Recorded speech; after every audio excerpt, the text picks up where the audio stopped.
哦，生咗 BB 你要帶仔，但係你老公呢就少陪你或者冇話題，你覺得好無聊。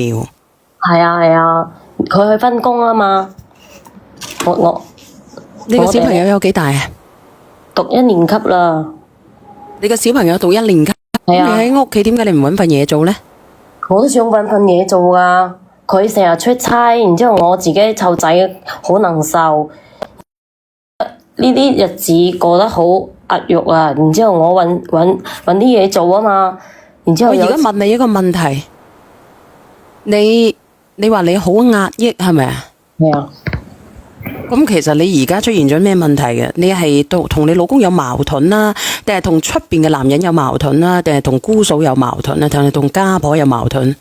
啊，小燕姐姐，你聽我講啦，因為咧有一次我哋同學聚會，我撞翻我以前嘅男朋友，因為以前咧我哋係傾咗3年噶啦，然之後後尾咧我父母反對我同嗰個男仔，因為嗰個男仔嘅條件唔好啊嘛，反對我哋。然之後咧，我父母咧係為我好，我都好無奈。然之後咧就冇決心同嗰個男仔走啊嘛。即係個男仔條件唔好，係好差嘅。係佢條件唔好，因為佢自細咧佢爸爸唔喺度啦，同埋佢細路妹同我哋大家都喺度讀書嘅嗰陣時。哦，係因為咧。佢阿媽身體又唔好啦，我冇辦法噶，我媽反對我哋唔喺一齊。我父母係為我好啊嘛，所以我先冇選擇同佢咯。咁你而家係同你老公結咗婚，咁你老公嘅家庭條件都幾好，係咪你嘅意思係？係啊，佢出差啊嘛。咁而家你個同學做緊啲乜嘢？生活環境一樣好差嘅定係點樣？佢畢咗業出嚟之後咧，佢考上咗事業單位，同一個領導嘅女結咗婚啦。我咧就嫁俾我而家嘅老公，我俾佢結婚得早啊嘛。所以咧，我係一次同學聚會嘅時候咧，我就同佢咧又偷偷加咗個微信，又偷偷喺埋一齊。點解你要偷偷仲要同偷偷喺埋一齊呢？咁佢有佢嘅生活，你有你嘅忙碌，點解你又要偷偷同佢喺埋一齊呢？因為咧，我哋講好咗唔破壞彼此嘅家庭啊嘛。因為我同佢以前你唔破壞，但係你兩個走埋咯，咁你覺得唔會破壞咩？咁樣？因為我哋之前好相愛噶嘛，所以我父母咧反對我哋一齊，所以我哋呢次聚會嘅時候咧，仲翻埋一齊嗰陣時咧，我哋又偷偷加咗微信，又一齊。阿妹妹，我想問你嗱，你應該細個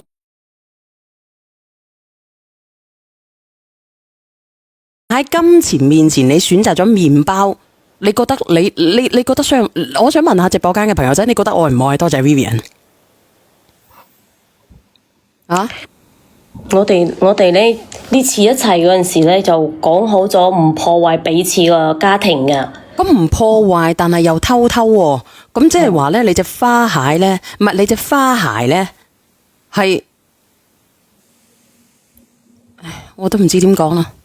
因為咧，我哋呢2年喺埋一齊嗰陣時咧，你好番薯，多謝你金吉，我又陀住佢個 B 啊嘛，陀住2次都打甩咗啦。因為你唔係我聽唔明你講嘢，你即係話你同佢喺埋一齊偷偷地2年啊？係啊，因為我都懷咗孕啊嘛，有咗2次都打甩咗，打甩咗之後咧，我老公同埋我家婆佢哋咧，因為我個仔唔係讀1年級啦嘛，佢哋都想要2胎，然之後咧，我同我老公而家咧就一直都要唔上，拖唔到啊！係啊，你已經晒牙啦，你知唔知啊？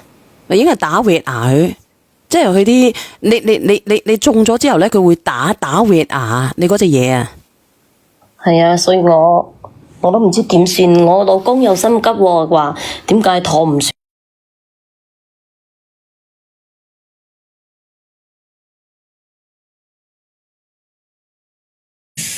去墮胎嘅病歷啊！咁點啊？你老公點講啊？離婚啊？而家聽點啊？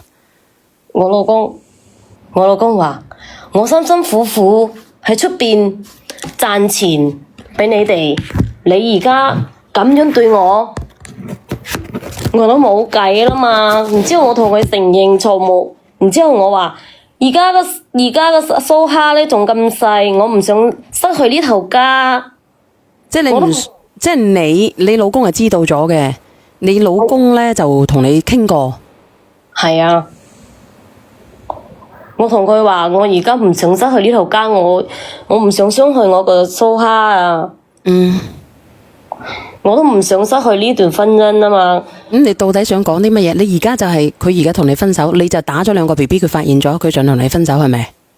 我係話我老公知道咗，然之後我想求我而家咧我要求我老公原諒我啊嘛。咁佢係點樣咧？係原諒定係唔原諒？然之後我老公咧就原諒咗我之後咧，我就真心咧想同我老公好好過日子啊嘛，係咪？啊！然之後咧，上個禮拜嗰個同學就出咗車禍啦。咁你想表達啲乜嘢啊？